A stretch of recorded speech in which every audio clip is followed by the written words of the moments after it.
Welcome to my YouTube channel Hindi साहित्य और संवेदना का विकास कर रहे हैं। इस क्रम में हमारी ये अगली वीडियो है।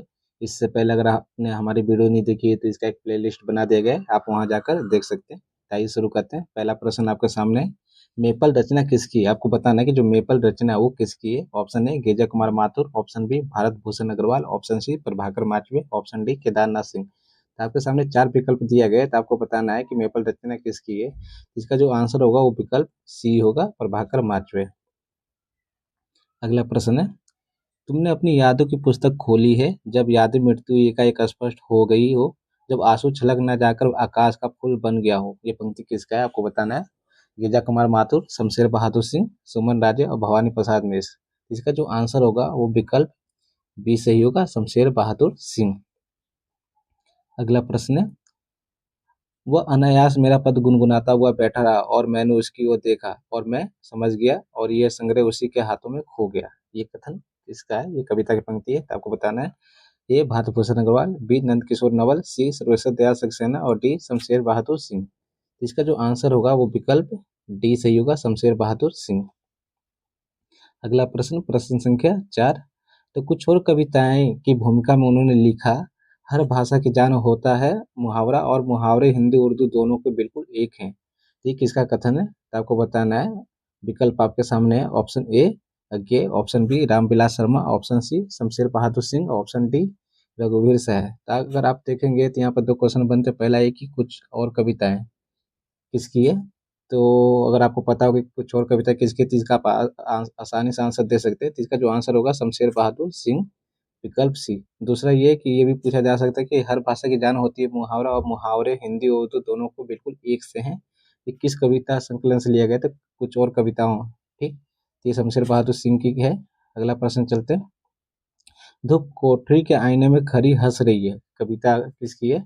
शमशेर बहादुर सिंह, गिरजा कुमार माथुर, प्रभाकर माचवे या भवानी प्रसाद मिश्र। इसका जो आंसर होगा वो विकल्प ए सही होगा, शमशेर बहादुर सिंह। प्रश्न संख्या 6। शमशेर मूड्स के कवि हैं, किसी विजन के नहीं। ये आपको बताना है कि इसका कथन है शमशेर बहादुर सिंह के विषय में। Option A Ramvilas Sharma, option B Prabhakar Machwe, option C Nirmala Jain और ऑप्शन डी मलियज। तो इसका जो आंसर होगा वो विकल्प डी सही होगा, ये मलियज का है।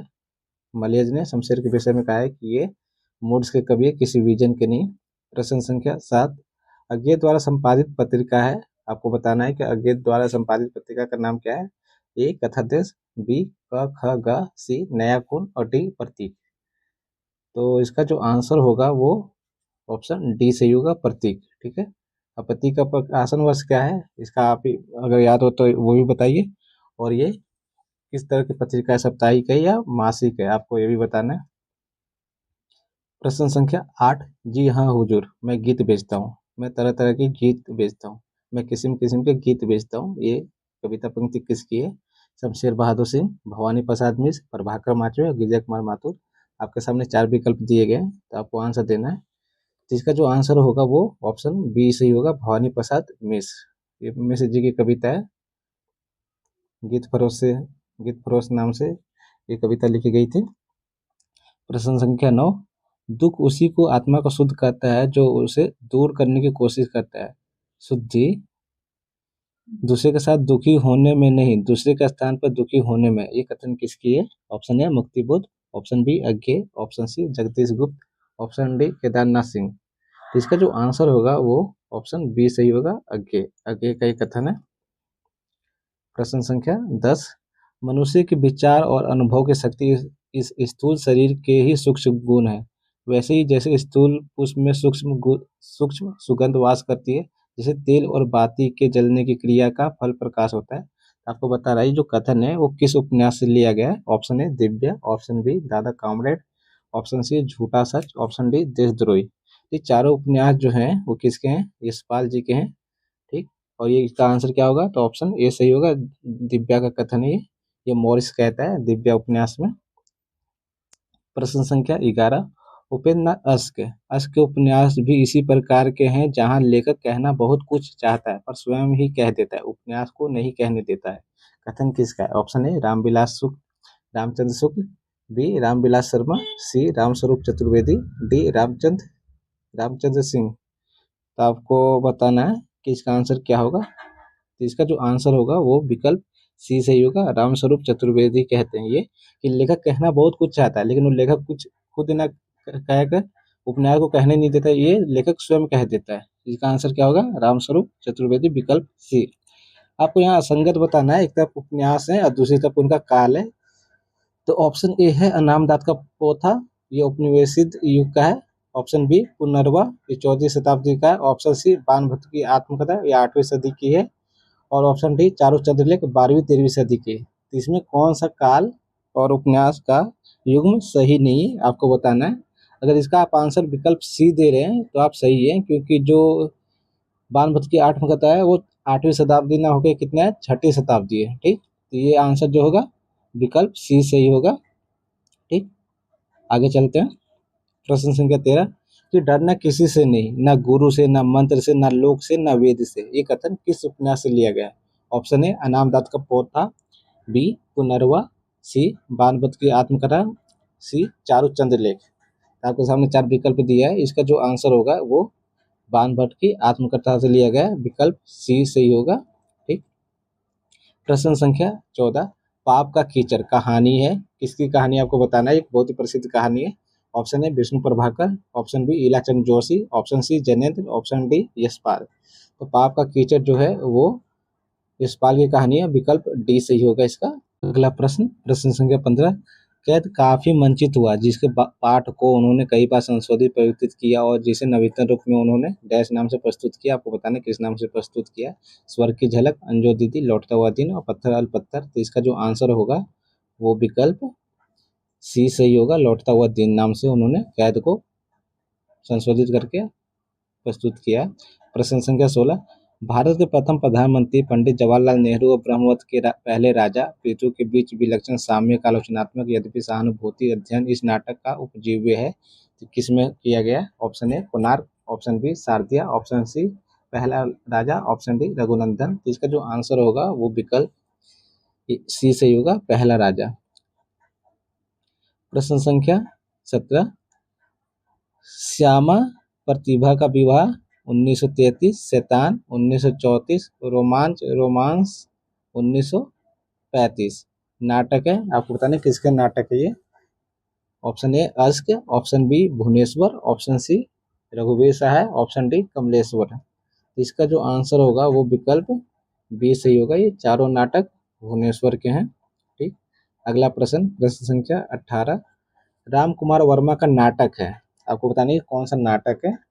तो ऑप्शन है बादल की मृत्यु 1930, ऑप्शन बी पृथ्वीराज की आंखें 1936, ऑप्शन सी रेशमी टाई 1941, ऑप्शन डी चारों मित्रा 1942, ऑप्शन ई औरंगजेब की आखिरी रात, ऑप्शन एफ उपरोक्त सभी। ये जो ये जो है राम कुमार वर्मा के, तो इसका जो आंसर सही होगा वो विकल्प एफ सही होगा, उपरोक्त सभी। क्योंकि ये जो जितने भी है सब राम कुमार वर्मा के एकांकी है, जो कि बहुत ही महत्वपूर्ण है, इसलिए मैंने यहाँ पे इतने सारे ऑप्शन रखे जो कि आप एक बार में इनको याद कर सकते हैं। अगला प्रश्न है पंडिताई भी एक बोझ है, जितनी भारी होती है उतनी ही तेजी से डुबाती है, जब वो जीवन का अंग बन जाती है तो वो सहज हो जाती है। तो ये कथन किस निबंध से लिया गया है, आपको बताना है। ऑप्शन ए अशोक के फूल, ऑप्शन बी नाखून क्यों बढ़ते हैं, option C Guru Nanak, option D Kalpalata. इसका जो आंसर होगा वो विकल्प ए सही होगा, ऑप्शन ए। ये हजारी प्रसाद द्विवेदी के सभी निबंध है। ऑप्शन, प्रश्न संख्या 20 जड़ की बात निबंध है, आपको बताना है कि किसका निबंध है। Option A Kubernath Rai, option B Nirmal Verma, option C Jainendra और ऑप्शन डी इलाचंद जोशी। एक महत्वपूर्ण निबंध है, किसकी निबंध है ये? तो जैनेन्द्र कुमार की निबंध है, जड़ की बात। अगला प्रश्न है प्रश्न संख्या 21 उड़ान के लिए ठोस भूमि का होना उतना ही आवश्यक है जितना कि खुला आकाश। इस ठोस भूमि और उड़ान कौशल का जितना सामंजस्य होगा निबंध की रचना उतनी ही सफल होगी। ये कथन किसका है? Option A Ramswaroop Chaturvedi, option B Ramchandra Shukla, option C Agyeya, option D Ilachandra Joshi. इसका जो आंसर होगा ऑप्शन सी सही होगा, अज्ञेय की ये कथन है। प्रश्न संख्या 22 चेतना का बिंब निबंध है। Option A Nagendra, option B Hazari Prasad Dwivedi, option C Ilachandra Joshi, option D Shyam सुंदर।